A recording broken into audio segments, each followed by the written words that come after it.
चलो, कोई प्रॉब्लम नहीं।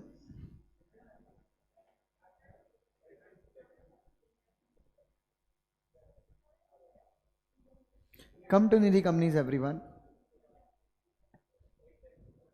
नोट्स में नोट्स नहीं लाए तो भी कोई प्रॉब्लम नहीं, थोड़े बहुत चेंजेस ही हैं।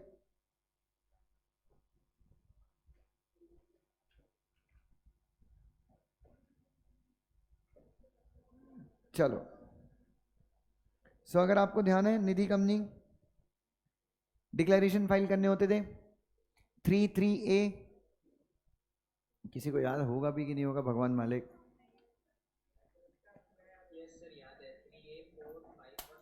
ग्रेट ग्रेट बेटा अथर्व। चलो इधर लिसन टू मी। सो बच्चों, ये जो लेक्चर है हमने एक्स्ट्रा लेक्चर रखा है निधि कंपनी के जो अमेंडमेंट्स हुए हैं उन अमेंडमेंट्स को कंप्लीट करने के लिए we have kept this lecture. So जो भी चेंजेस हैं वो अपन यहाँ पे कंप्लीट करेंगे। चलिए, जिनके पास नया वाला बैरेक्ट है प्लीज ओपन ग्रीन। ये वाला चेंज आपको ये वाले बैरेक्ट में मिलेगा जो सबके जिनके पास सबसे लेटेस्ट वाला बैरेक्ट है। लेटेस्ट वाला मतलब जिनके पास 18th एडिशन है। मेरे पास भी नहीं है 18th एडिशन। तो चलिए नाउ, तो सबसे पहले सारे लोग open the bare act of 18th edition. जिनके पास 18th एडिशन का बैरेक्ट नहीं है प्लीज, कोई दिक्कत नहीं, मैं हूं, मैं आपको बताऊंगा। चलिए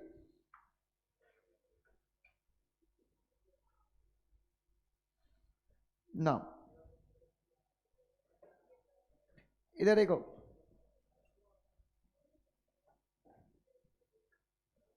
सो अभी अपन ने एग्जिस्टिंग रूल क्या पढ़ रहे थे अपन, प्लीज ये सबसे पहले अपने को बच्चों, सबसे पहले अपने को एक NDH4 फाइल करना होता है, हाँ या ना? ओए, we need to file NDH4। अच्छा, NDH4 में अपन क्या डिक्लेरेशन देते हैं? ओए, NDH4 में अपन क्या डिक्लेरेशन देते हैं? वो 4 कंडीशन अपन ने कंप्लाई कर दी, वही बताते हैं ना अपन आपको। चलो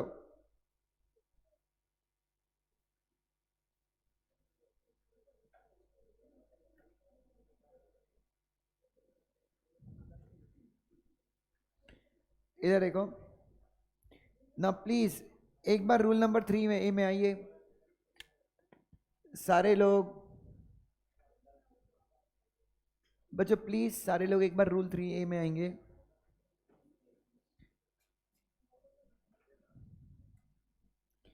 When a public company makes an application to central government for declaration of it as a Nidhi company in NDH4, the central government, after receiving the application and on being satisfied that the company meets the requirement under this rule, shall notify the company as a Nidhi। याद है आपको? ओए, सबसे पहला क्या था? ये rule 3A था। रूल क्या था? 3A। लेकिन निधि जो कब इनकॉर्पोरेट हुई है? निधि अमेंडमेंट रूल्स के बाद जो इनकॉर्पोरेट हुई है उसको NDH4 कितने के अंदर फाइल करना है?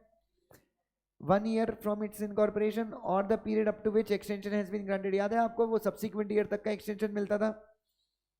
ओके, और अगर आपने ये कंडीशन फुलफिल नहीं की, कौन सी बच्चों? 3A की कंडीशन फुलफिल नहीं की, तो आप फॉर्म नंबर SS7 और PS3 फाइल नहीं कर सकते। याद है आपको? Okay, same.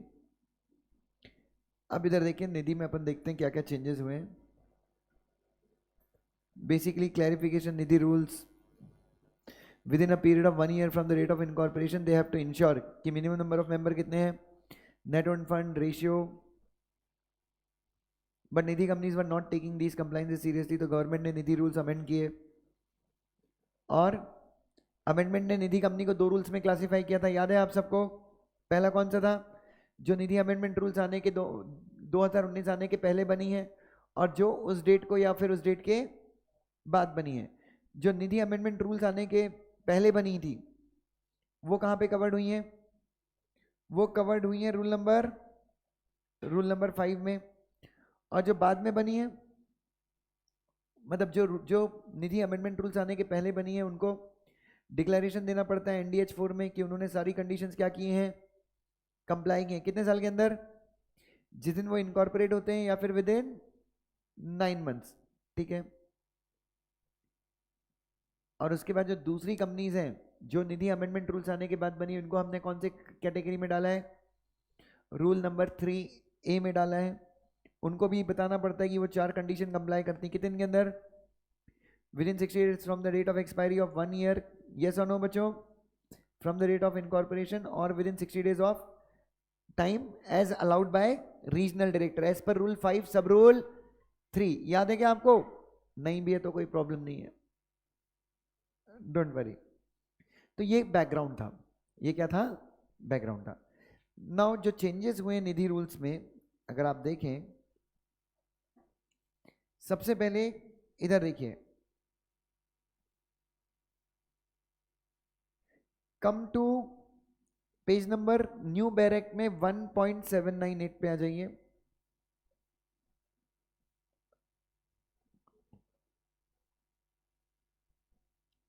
जो आप सबका नया नया बेयर एक्ट है उसमें पेज नंबर 1.798 पे आ जाइए। Do come to page number 1.798।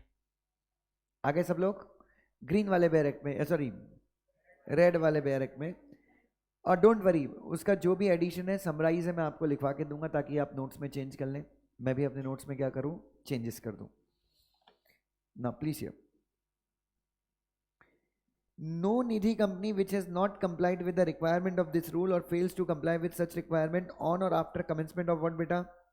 Nidhi Amendment Rules 2022, or in case application submitted by the company in form number NDH4 is or has been rejected by the central government, shall raise any deposit from its member or provide any loan to its member under the provision of these rules from the date of such non-compliance or from the date of commencement of the above rules or from the date of rejection of application whichever is later। कहने का मतलब क्या है? आपने अगर please see here rule number 3A, rule number 3A अगर आपने comply नहीं किया है, रूल नंबर 3A किसके ऊपर एप्लीकेबल होता था? जो निधि रूल्स 2019 आने के बाद कंपनी इनकॉर्पोरेट हुई है उनके ऊपर निधि रूल्स 2019 से एप्लीकेबल होता था। तो उन कंपनीज ने अगर क्या नहीं किया है, what those companies have not done, उन्होंने अगर उन रेगुलेशंस को कंप्लाई नहीं किया है। कब तक कंप्लाई नहीं किया है? चलो एक छोटा सा पॉइंट लिखेंगे बच्चों। सो ये पॉइंट आपको अपने एसबीसी के नोट्स में ऐड करना है। चलिए,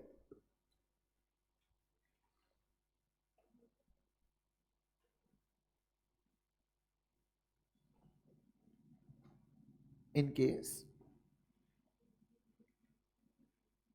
the Nidhi companies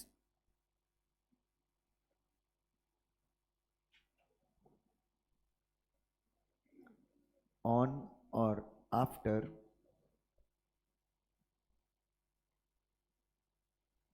commencement of Nidhi amendment rules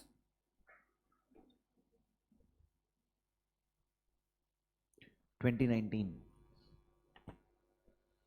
वो कंपनीज जो कब इनकॉर्पोरेट हुई हैं निधि अमेंडमेंट रूल्स 2019 आने के बाद इनकॉर्पोरेट हुई हैं,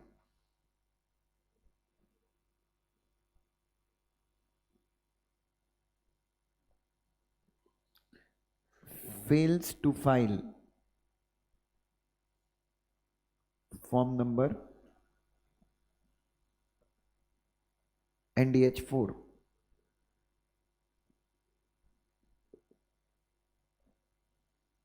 कैसे फेल हो गए तुम?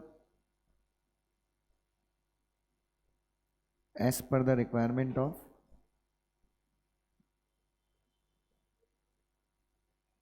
Rule 3A। रूल 3A में टाइम क्या था बच्चों? Yes, very nice, 60 days from the year of incorporation. जब आपका एक्सपायर होता है उसके 60 डेज या फिर एक्सटेंडेड टाइम जो गवर्नमेंट ने दिया उसके खत्म होने के नेक्स्ट 60 डेज के अंदर। तो उस टाइम के अंदर आपने फाइल नहीं किया। और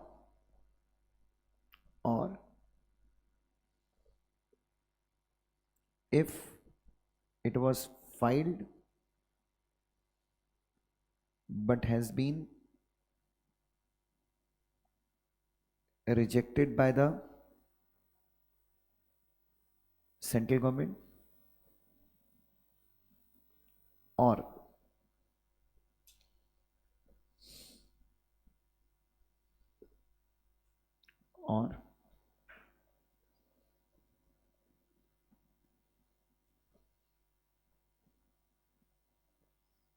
has not been filed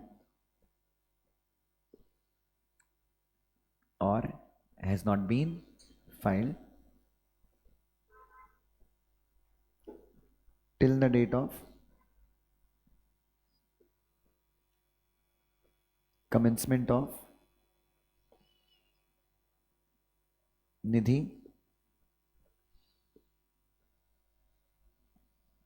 amendment rules 2022। इन तीनों में से जो डेट क्या है?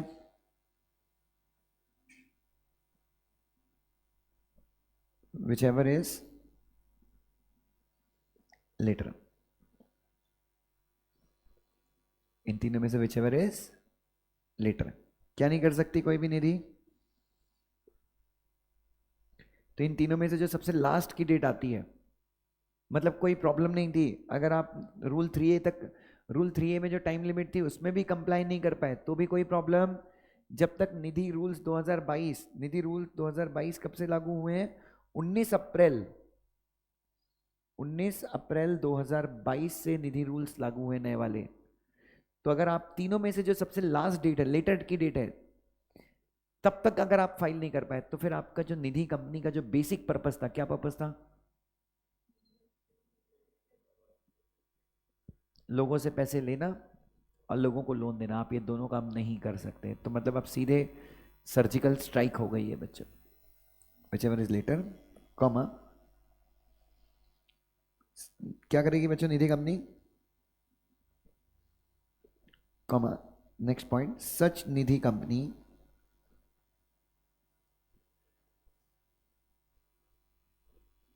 shall not raise any deposit from its members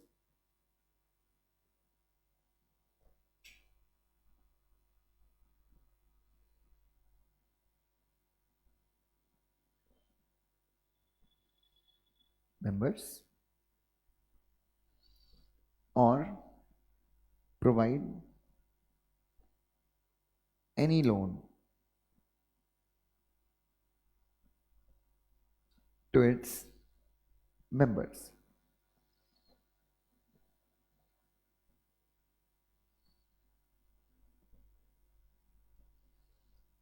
ठीक है, so this is the first point. ये आपका हो गया पहला पॉइंट। ठीक है, आप हेडिंग डाल सकते हैं इसकी, निधि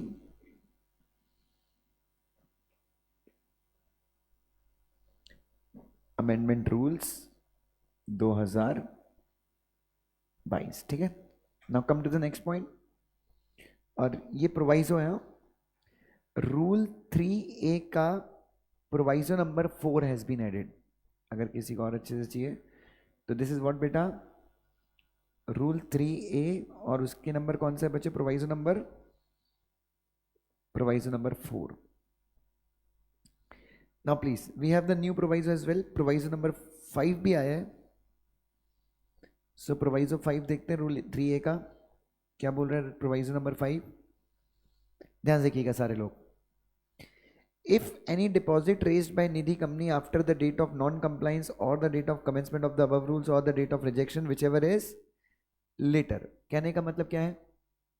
आपने ऊपर लिखे हुए प्रोविजन को क्या नहीं करा है, मतलब आप अभी भी डिफॉल्टिंग हो और आपने इसके बावजूद क्या कर लिया? नए डिपॉजिट्स आपने क्या कर लिए? रेस कर लिए।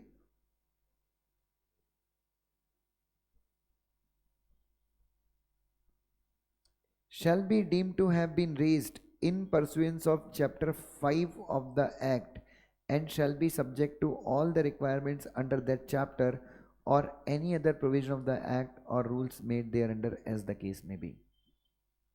so मतलब ऊपर लिखा हुआ डिफॉल्ट आपका कंटिन्यू था, उसके बावजूद आपने क्या कर लिए? डिपॉजिट्स एक्सेप्ट कर लिए, यू एक्सेप्टेड द डिपॉजिट, तो क्या होगा?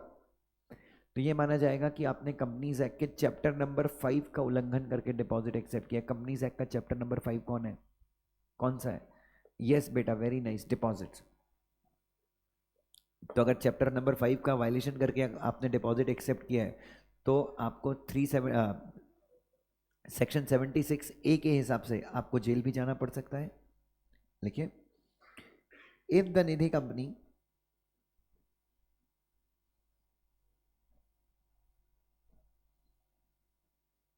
that has committed default as given above accepts any deposit. Nidhi company जिसका जिक्र ऊपर किया है हमने, अगर वो किसी प्रकार का क्या करती है, डिपॉजिट एक्सेप्ट करती है, then it shall be considered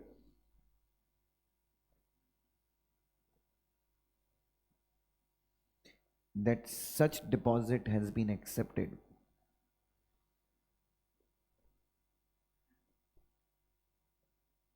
by contravening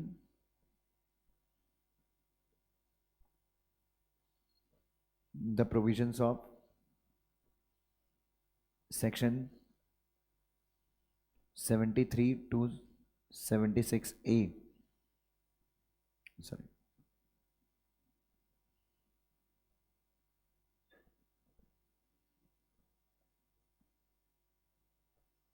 Relating to deposits and must be treated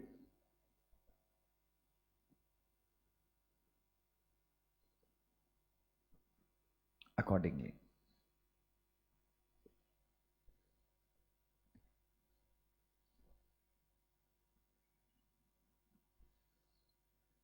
And must be treated accordingly. ठीक है? Done. Come to proviso number 6. Proviso number 6 देखेंगे एक बार क्या बोल रहा है. Nothing in this rule shall apply to company incorporated as Nidhi on or after the commencement of the above said rules. कहने का मतलब क्या है, ये प्रोविजन किसके ऊपर एप्लीकेबल नहीं होगा, उन कंपनीज के ऊपर. ये प्रोविजन जो भी मैं आपको नए प्रोविजन पढ़ा रहा हूँ, ये किसके ऊपर एप्लीकेबल नहीं होंगे. निधि अमेंडमेंट एक्ट 2022 आने के बाद जो कंपनीज इनकॉर्पोरेट हुई उनके ऊपर ये प्रोविजन एप्लीकेबल होगा क्या, नहीं होगा. क्यों नहीं होगा, क्योंकि ये प्रोविजन किसके ऊपर एप्लीकेबल हो रहा था, उन कंपनीज के ऊपर जिन्होंने निधि अमेंडमेंट रूल्स 2019 की रिक्वायरमेंट्स को अभी तक फुलफिल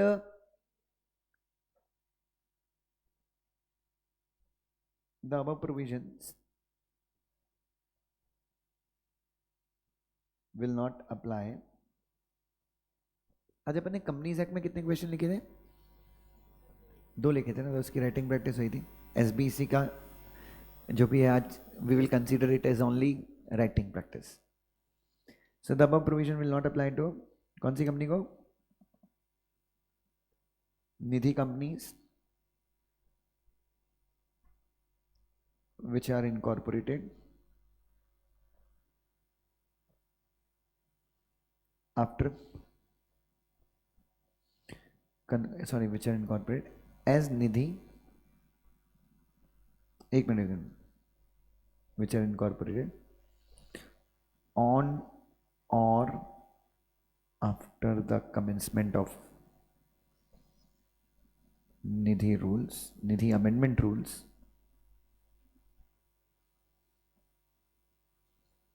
2022. चलिए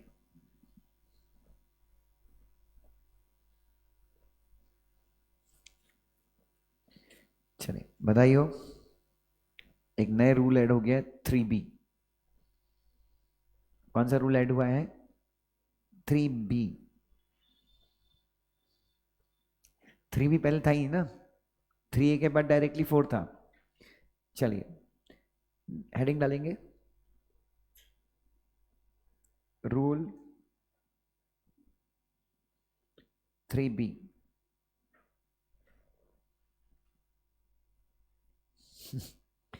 क्योंकि ऊपर लिखी हुई जो कंडीशन थी वो कौन सी कंपनी के ऊपर एप्लीकेबल नहीं होती, तो कुछ टाइम के बाद रूल जो निधि रूल 3A था वो खत्म हो जाएगा, और अब जो निधि रूल 3B है वो कौन सी कंपनीज के ऊपर एप्लीकेबल होगा, जो अमेंडमेंट एक्ट 2022 आने के बाद आई हैं. चलो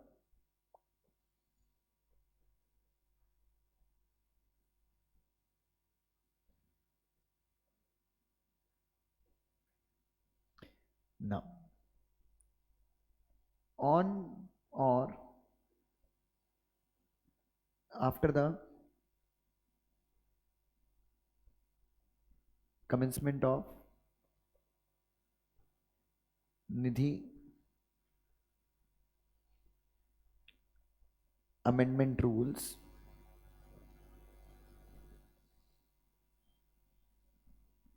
2022, comma, the companies, the public companies, sorry, the public companies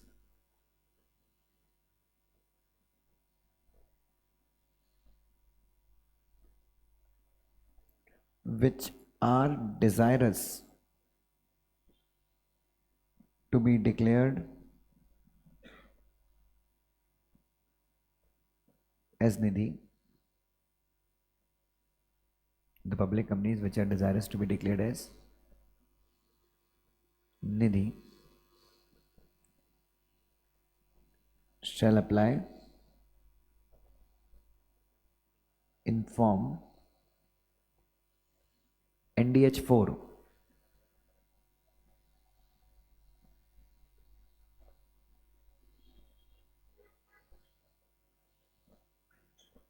किस लिए? For declaration as Nidhi. Nidhi company का डेफिनेशन पढ़ा था ना अपन ने. एक company which has been declared to work to be a Nidhi company in form NDH4 for its declaration as Nidhi company if it fulfills the following conditions.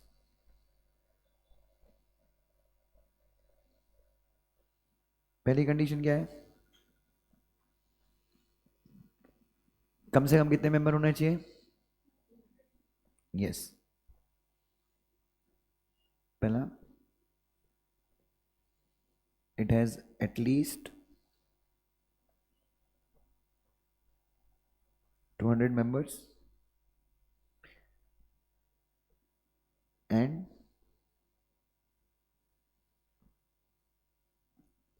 it has net own funds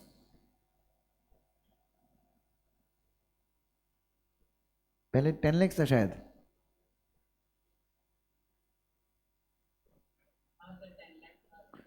yes, अभी इसको अपन ने कितना कर दिया है? 20 lakhs और मोर.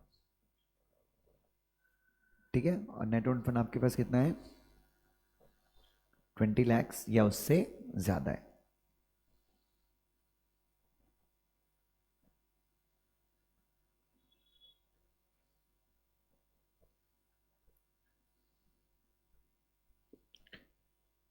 ठीक है बच्चों. अच्छा, तो अभी दो ही क्राइटेरिया है. सो रूल 3B के अंदर आपको सिर्फ कितने क्राइटेरिया फुलफिल करने हैं? You just need to fulfil 2 criteria. Rule 5 के अंदर जो आप डिक्लेरेशन फाइल करते हो 1 साल के अंदर, रूल 5 किसके ऊपर एप्लीकेबल होता है? जो निधि अमेंडमेंट रूल्स 2019 आने के पहले बनी थी, उनके लिए 4 क्राइटेरिया थे, याद है आपको? सो बेसिकली अब अपन निधि 3 टाइप की निधि हो गई आज की तारीख में. अमेंडमेंट 2019 के आने के पहले बनी, उसके बाद में बनी, और निधि अमेंडमेंट रूल 2022 आने के दिन या उसके बाद में बनी. ठीक है, so we have 3 kinds of Nidhi companies as well. Now उसके बाद देखिए, along with the application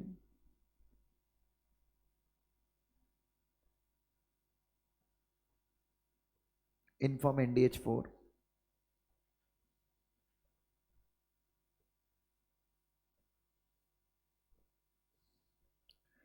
all directors and promoters shall give a declaration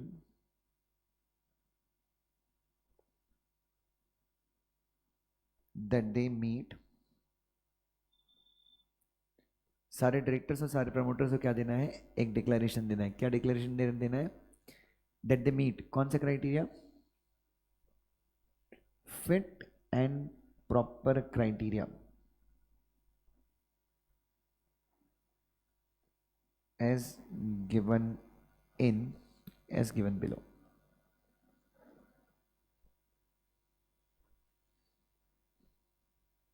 ठीक है.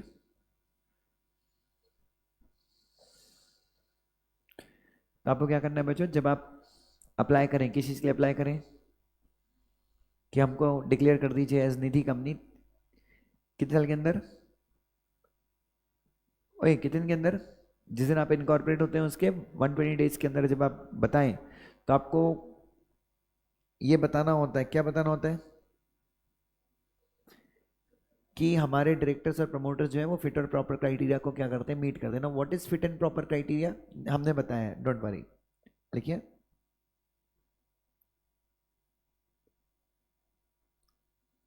The following factors must be taken into account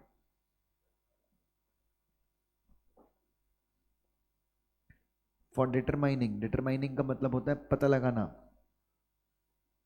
the fit and proper criteria.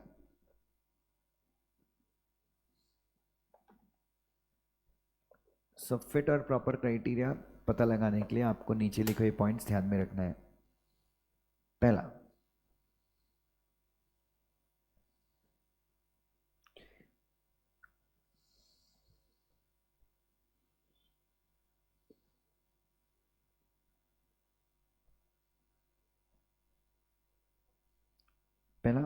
Integrity. What is integrity? विश्वसनीयता, honesty, ईमानदारी, ethical behaviour, नैतिक व्यवहार, तुम्हारी नैतिकता, reputation, इज्जत, fairness, निष्पक्षता, और आपका चरित्र, कैरेक्टर. बी एंड इसके साथ साथ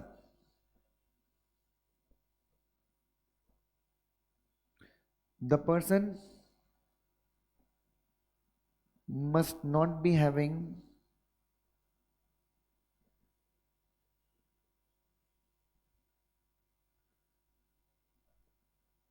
any of the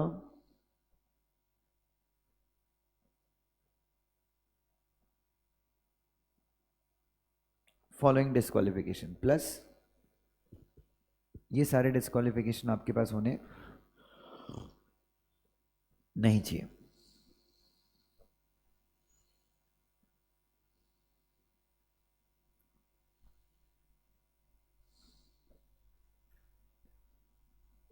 number 1 A,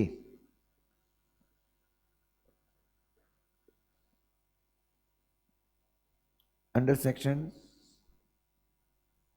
154 of CRPC 1973,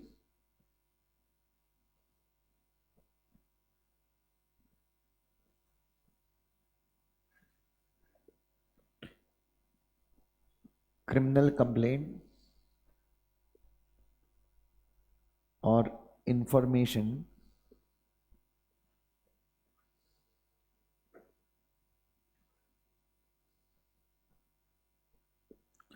should have not been filed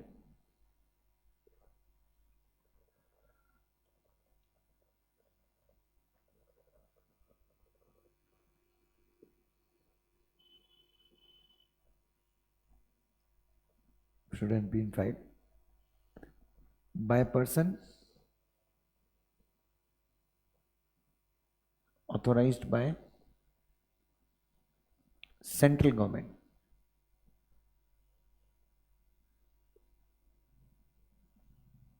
and such complaint or information is pending.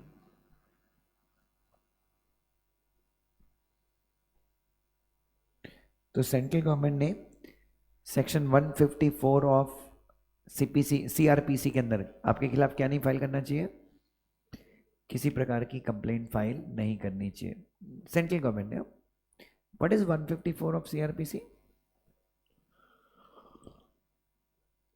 क्या है, ब्रीच ऑफ पीस वगैरह है क्या?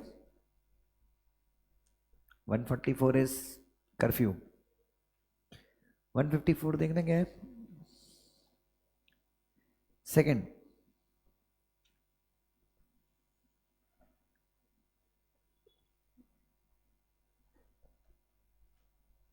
Second, no chargesheet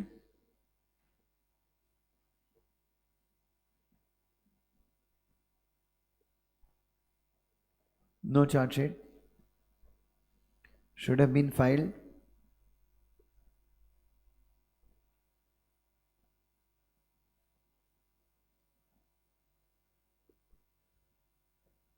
by enforcement agency relating to economic offences,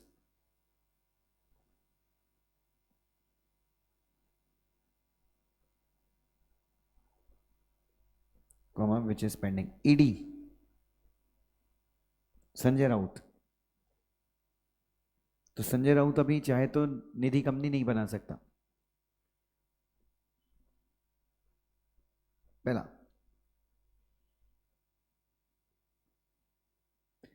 next, in relation to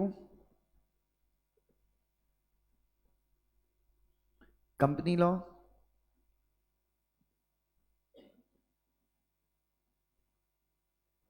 security law और financial markets, इन तीनों के संबंध में, कंपनी लॉ, सिक्योरिटी लॉ और फाइनेंशियल मार्केट, इन तीनों से related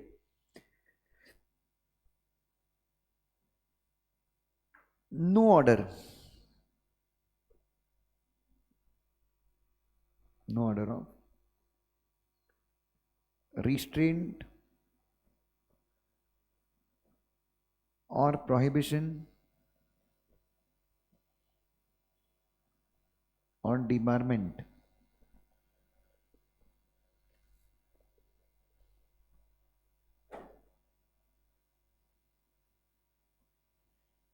should have been passed by any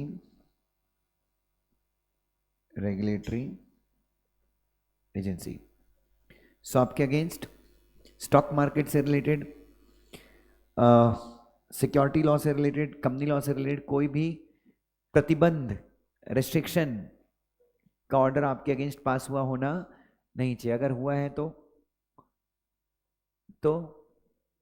तो आप फिट एंड प्रॉपर नहीं है और आप निधि के डायरेक्टर या प्रमोटर नहीं बन सकते। फोर्थ देखेंगे।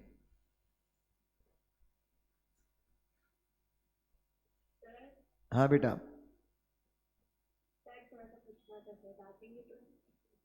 डांटूंगा बेटा, प्लीज मत पूछिए, अभी थोड़ी देर में पूछेगा। लेट मी कंप्लीट दिस, क्योंकि मेरा माइंड यहाँ पे है अभी। प्लीज नेक्स्ट लिखेंगे, no order of conviction. Conviction का मतलब क्या होता है? तुमको दोषी ठहरा दिया गया है, कॉन्विक्ट करार दे दिया गया है आपको। No order of conviction should have been passed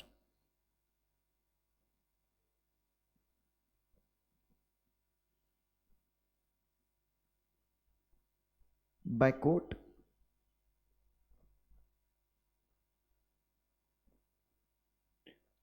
for an offense relating to moral turpitude.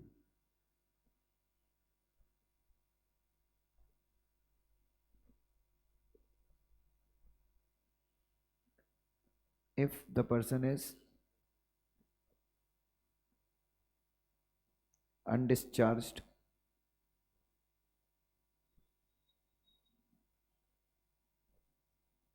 insolvent.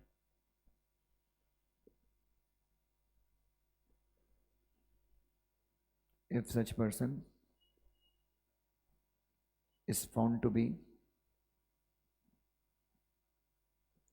of unsound mind.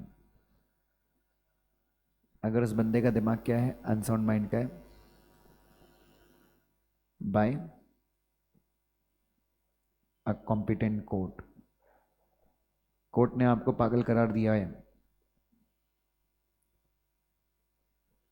If such person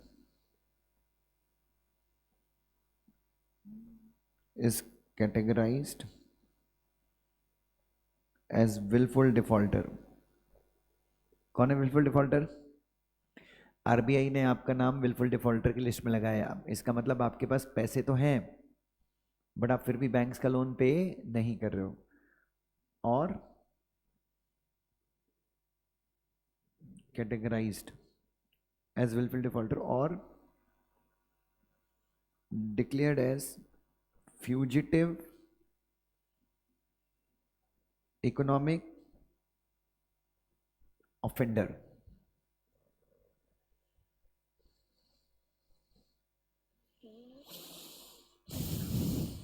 या फिर क्या डिक्लेयर कर दिया गया आपको बच्चों?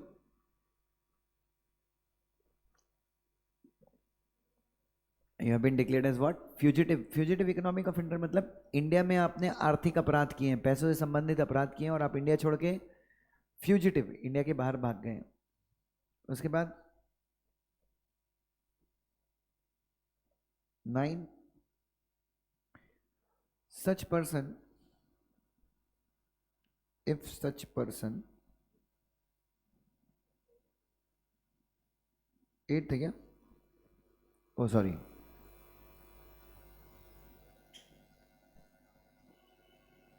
अबे अरे यार. If such person is a director in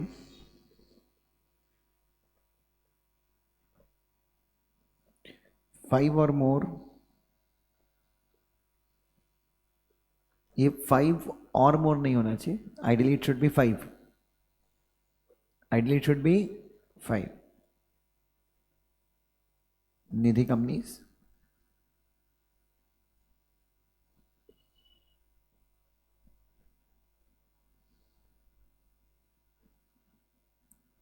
incorporated or declared as nidhi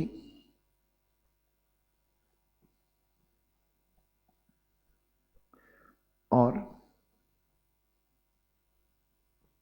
is a promoter of 3 or more companies incorporated or declared as nidhi.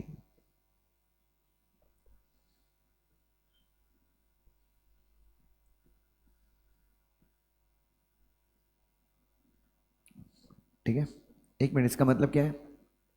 अगर मैं 4 निधि का डायरेक्टर हूं प्लस मैं 3 निधि का प्रमोटर हूं, तो क्या 5वीं निधि में मैं डायरेक्टर बन सकता हूं? यस, कोई प्रॉब्लम नहीं है. लेकिन अगर मैं 5 निधि का ऑलरेडी डायरेक्टर हूं तो 6वीं निधि का मैं प्रमोटर बन सकता हूं बट डायरेक्टर नहीं बन सकता. एग्जैक्टली. तो ये चीज याद रखना. तो अगर आप ये सारे 8 के 8 क्राइटेरियाज फुलफिल कर देते हैं तो आप क्या करेंगे बच्चों? आप फिट एंड प्रॉपर, मतलब निधि के सारे डायरेक्टर्स और सारे प्रमोटर्स क्या रहेंगे? फिट एंड प्रॉपर रहेंगे. एग्जैक्टली. चलिए नेक्स्ट देखेंगे. अब आपका एप्लीकेशन किसके पास चला गया? सेंट्रल गवर्नमेंट के पास चला गया. अरे आपका एप्लीकेशन किसके पास चला गया अभी? अब सेंट्रल गवर्नमेंट क्या करेगी? With in a period of 45 days from the rate of, नहीं कुछ नहीं लिखा है. The central government shell examine and convey it's decision with in a period of 45 days. In case decision on an application filed in NDH4 is not taken by the central government within the aforesaid period of receipt of such application, the same shall be deemed to be approved. तो लिखिए within 45 days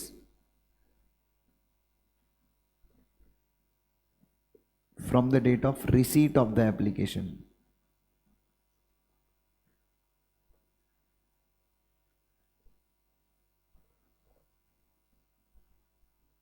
The central government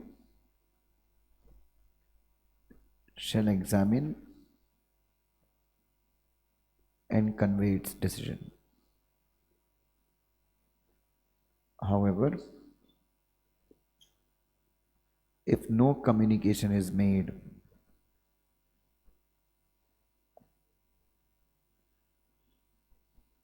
by central government within 45 days, then it shall be deemed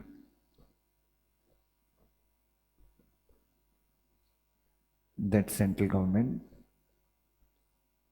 has granted the approval. Granted the approval मतलब central government ने आपको declare कर दिया है. क्या declare कर दिया है?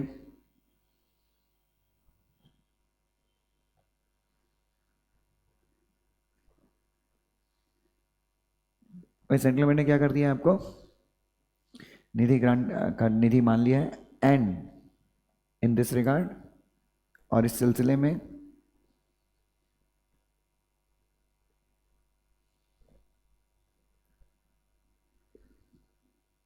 notification will be made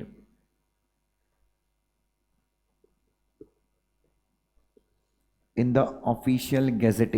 full form लिखना, मैं भले शॉर्ट फॉर्म लिख रहा हूं. For declaring the company as Nidhi or mutual benefit society. कोई दिक्कत नहीं है, म्यूचुअल बेनिफिट सोसाइटी भी निधि ही है. निधि के डेफिनेशन में म्यूचुअल बेनिफिट सोसाइटी भी आती है ना.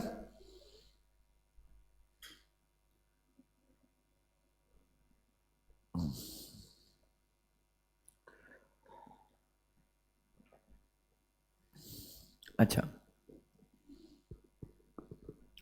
जो भी सेंट्रल गवर्नमेंट ने आपको डिक्लेरेशन दिया है निधि का, आपको वो सेंट्रल गवर्नमेंट का डिक्लेरेशन आरओसी को बताना है फॉर्म नंबर 10A के साथ. सॉरी, फॉर्म नंबर 20A के साथ. क्या है form number 20A? Very nice. 180 days के अंदर सेक्शन 10A के हिसाब से आपको डिक्लेरेशन देना पड़ता है. क्या? कि मेरा रजिस्टर ऑफिस है, सब्सक्राइबर्स ने पैसा दे दिया, तो उसमें एक और चीज ऐड कर देंगे. ठीक है ना. Next point, the decision of central government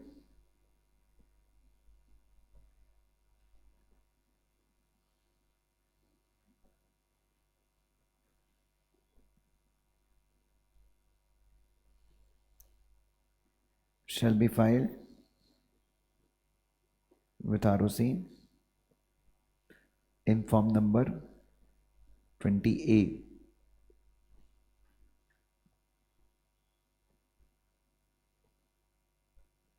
as per section 10A of Companies Act 2013.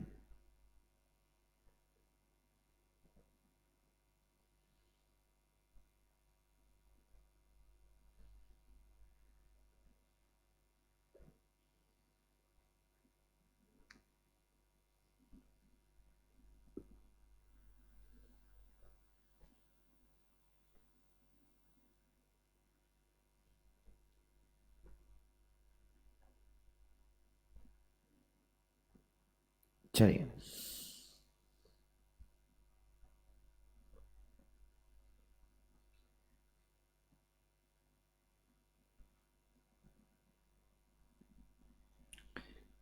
Next point लिखना. The Nidhi company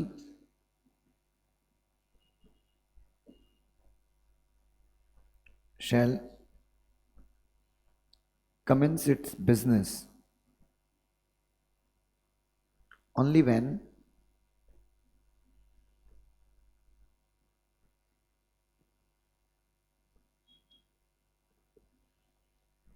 the approval from central government is obtained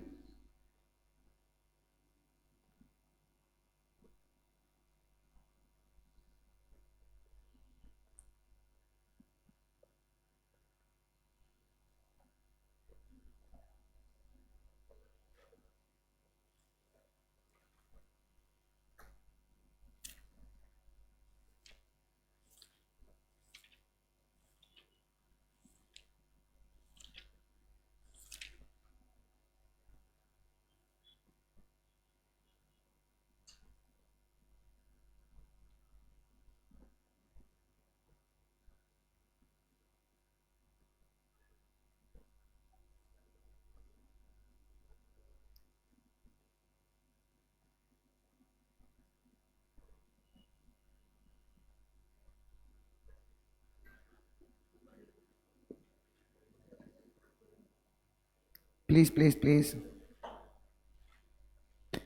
अब एक काम करो, कम टू न्यू बैरक के पेज नंबर 1.54 पे आओ। New barrack के कम to page number 1.54।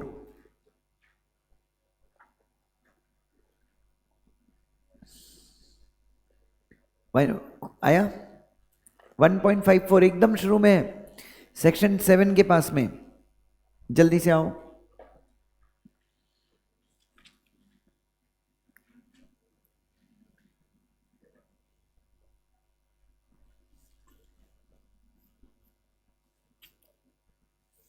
जल्दी आ गए? मिला सबको? अच्छा, वापस से अब उसी जगह पे आओ, रूल 3B में वापस से आओ, ऐसे करके रखो पेज को।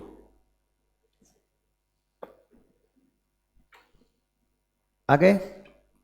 अब देखो रूल 3B में, रूल 3B सब rule 4 proviso number 3, rule 3B सब रूल नंबर 5 प्रोवाइजो नंबर 2, सब रूल 5 प्रोवाइजो नंबर 2। आ गए? क्या लिखा है वहां पे देखो, provided further that such company shall commence its business only once the decision of central government approving the application is obtained from central government। मतलब आपके पास सेंट्रल गवर्नमेंट का अप्रूवल आ गया तो वो तो अपने पास आ गया 45 डेज के अंदर। Central government pursuant to the declaration given under rule 12 of companies incorporation rule. मतलब इसका मतलब क्या है, आपको अपना बिजनेस तभी स्टार्ट करना है जब सेंट्रल गवर्नमेंट का decision approving the application is obtained from the central government. मतलब जो फॉर्म आप किसके अंदर फाइल कर रहे हो, जो फॉर्म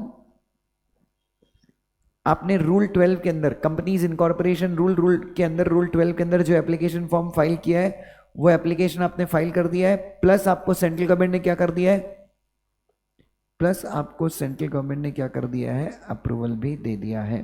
देखो क्या है रूल 12, अभी इधर देखो रूल 12 के अंदर प्रोवाइजो 3 ऐड हुआ है, देखो देखा 81B। In case company being incorporated as a nidhi, the declaration by the central government under section 406 of the act shall be obtained by the nidhi before commencing the business। मतलब business शुरू करने के पहले आपको क्या करना है, rule 12 क्या बोल रहा है, बिजनेस शुरू करने के पहले आपको क्या करना है, सेंट्रल गवर्नमेंट से ऑब्टेन करना है अप्रूवल। तो अपन ने ऑब्टेन तो कर ही लिया ना ये पूरी प्रोसेस, ठीक है।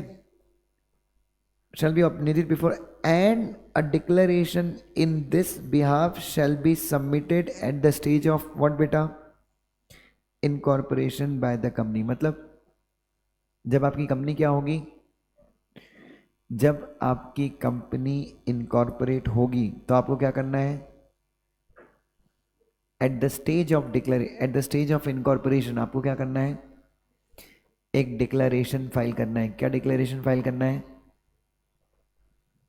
अरे what declaration you have to file, वापस से पढ़ना एक बार क्या बोल रहे हैं वो।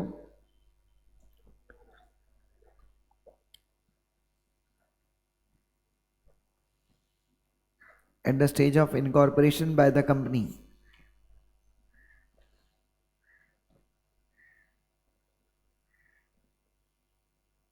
हाँ जी, इसका मतलब क्या है, सॉरी नहीं नहीं एक मिनट समझो, मतलब पहले क्या करना है, पहले अपने को डिक्लेरेशन लेना है या इनकॉर्पोरेशन करना है, पहले इनकॉर्पोरेशन करेंगे क्योंकि 120 डेज के अंदर अपन NDH4 फाइल कर रहे हैं। तो पहले आपका क्या होगा, इनकॉर्पोरेशन अप्रूवल। तो क्या होता है, पहले अपन कंपनी इनकॉर्पोरेट करते हैं और बाद में क्या करते हैं, विद इन 120 डेज अपन NDH4 फाइल करेंगे अमेंडमेंट 2022 के बाद। तो ये बोल रहा है company being incorporated as a Nidhi, the declaration by the central government under section 406 shall be obtained by Nidhi before commencing the business. कुछ नहीं, डिड यू अंडरस्टैंड इसका मतलब क्या है, कुछ नहीं यार। जब आप कंपनी इनकॉर्पोरेट कर रहे थे तो उस फॉर्म में आप एक डिक्लेरेशन दो। क्या डिक्लेरेशन दो? कि मैं कोई भी बिजनेस एक्टिविटी कब तक शुरू नहीं करूंगा जब तक सेंट्रल गवर्नमेंट मुझे 406 के अंदर क्या नहीं दे देगी, अप्रूवल नहीं दे देगी। लिखिए, no, the Nidhi shall commence its business only when the approval of central government is obtained and declaration in this regard should have been given at the time of incorporation of Nidhi company. तो जब आप company incorporate कर रहे थे तभी आपको बता देना चाहिए था। क्या बता देना चाहिए था? अरे क्या बता देना चाहिए था? अरे क्या बता देना चाहिए था? कि मैं जब तक मुझे सेंट्रल गवर्नमेंट का अप्रूवल नहीं आएगा तब तक हम बिजनेस चालू नहीं करेंगे। I believe we are first coaching class in India जो ये नया अमेंडमेंट पढ़ रही है आफ्टर हैविंग 4 आवर्स का डिस्कशन ऑन निधि कंपनी। 50 रुपये लगेगा भाई।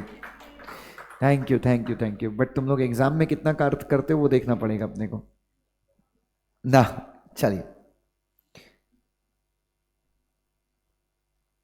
अच्छा, अगर आपने in case the above requirements are not full, above requirements are not complied, अगर ऊपर लिखी हुई रिक्वायरमेंट्स को आपने कंप्लाई नहीं किया, क्या करना है बच्चों? SH7 and PS3 cannot be filed.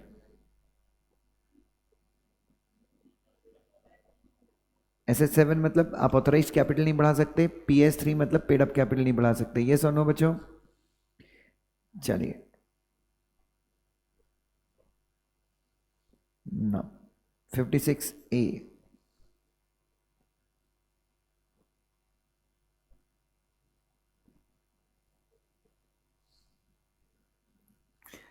अच्छा, निधि कंपनी की पेड अप कैपिटल पहले 5 लाख थी, अभी इसको 10 लाख कर दिया है। नोट्स में आ जाना एक बार।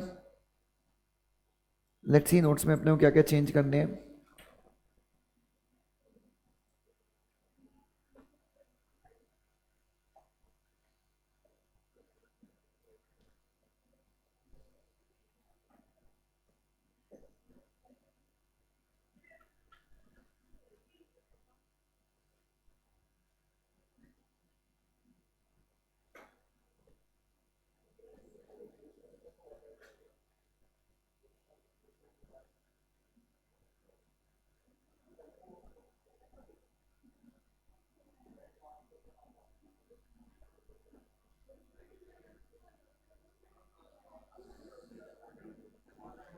इधर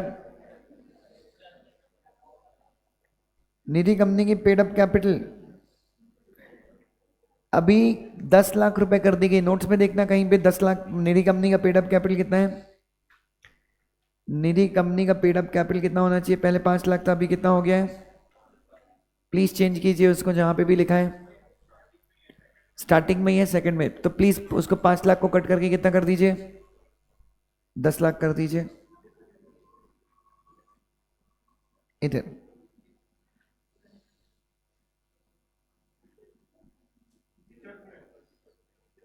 फीचर्स में देख लो। अच्छा,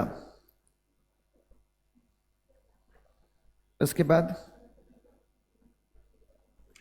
नेक्स्ट आ जाओ।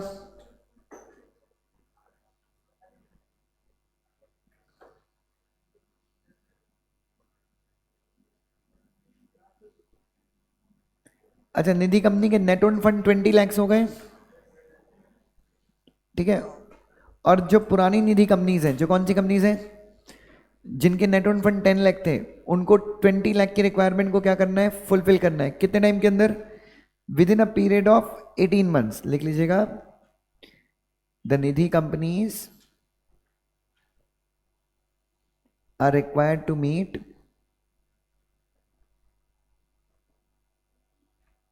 the requirement of 20 lakh rupees net own fund कितने के अंदर? Within 18 months from the date of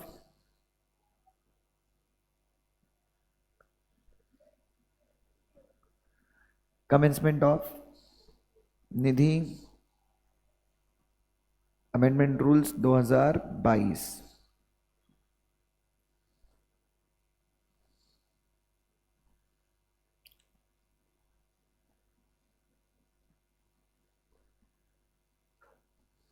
चलिए नाउ, अच्छा नोट्स में देखना रजिस्टर्ड ऑफ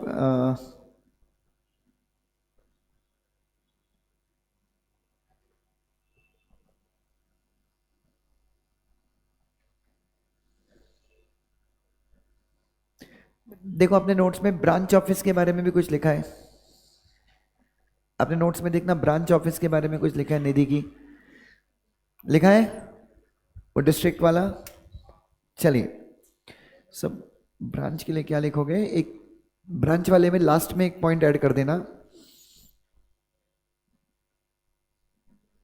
लास्ट वाले में एक ऐड कर देना एक पॉइंट, अ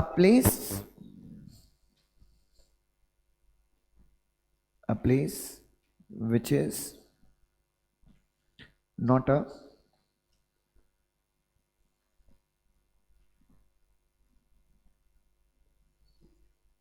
registered office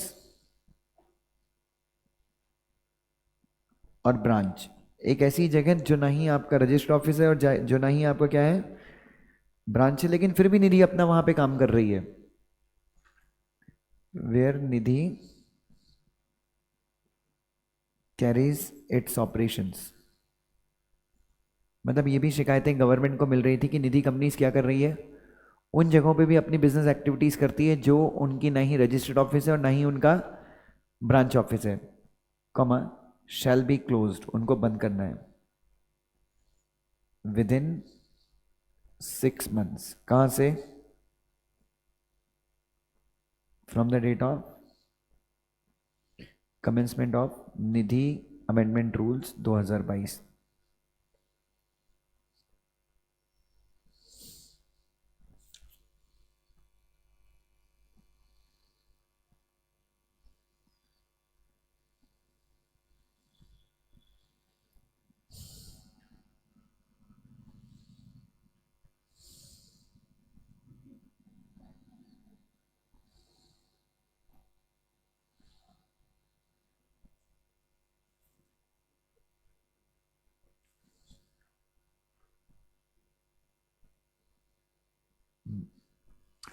अच्छा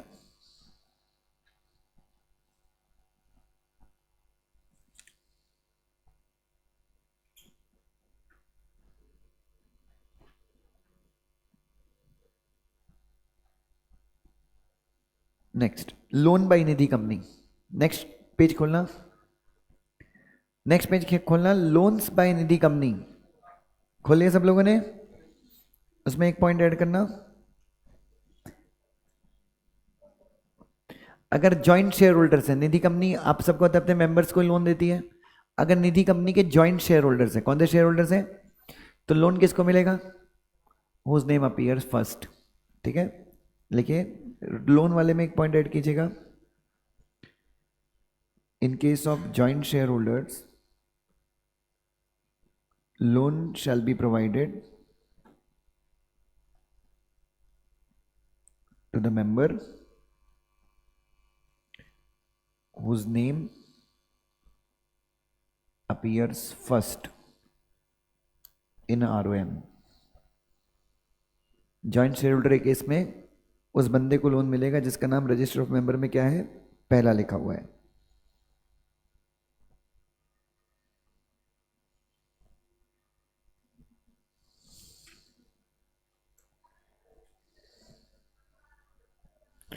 अच्छा नेक्स्ट आ जाओ, डिविडेंड के केस में आ जाओ, निधि कंपनी के डिविडेंड के बारे में डिस्कस करेंगे।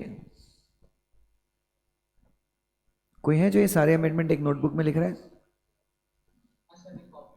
ग्रेट भाई ग्रेट। चलिए निधि कंपनी डिविडेंड वाले में आ जाओ, जो आपके नोट्स में लिखा है पूरा कट कर दो, डिविडेंड पूरा कट कर दो, उसके बदले सिर्फ एक पॉइंट लिखना, कुछ तो अच्छा किया,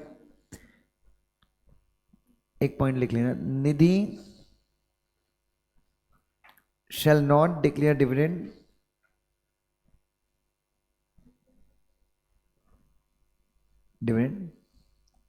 exceeding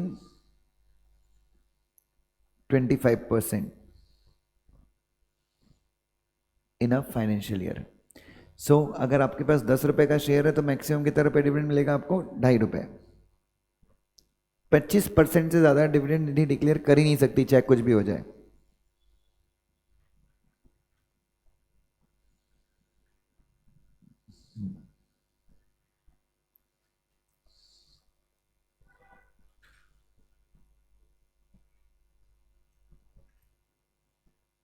अच्छा, आपको पता है गोल्ड सिक्योरिटी को अपन कोलेटरल रख के लोन दे सकती है निधि कंपनी। अब गोल्ड के साथ में सिल्वर ऐड कर दो, तो गोल्ड के साथ में सिल्वर ऐड कर देना।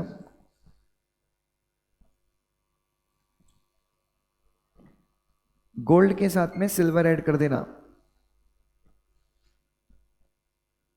जो सिक्योरिटी है सिल्वर लिखा हुआ है, कोई प्रॉब्लम नहीं, छोड़ दो।